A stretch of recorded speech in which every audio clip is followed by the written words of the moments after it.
mga kamanok, eto po. Hinanap ko po talaga to para sa inyo. Siyempre, ang daming nagre-request kung ano daw po yung tinatawag na Recharge Film-Coated Tablet. Alright?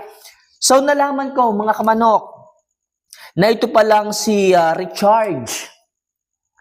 Siya ay mayaman sa vitamin B complex. Pag sinabing vitamin B complex, siya po ay tumutulong na magbigay ng magandang supply ng red blood cell sa katawan ng ating mga alaga. Sa madaling sabi, pag binigyan niyo po siya ng recharge, sabihin, yung supply ng dugo sa loob ng sistema ng manok is gaganda. Kaya mamumula ang mukha, mamumula din po yung kanilang mga binte, makintab ang kanilang mga balahibo. Yun po ang naibibigay ng B-complex na mayroon kay Recharge.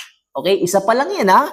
Nandito rin, help regulate moisture. Ayan, so ibig sabihin, kung masyado pong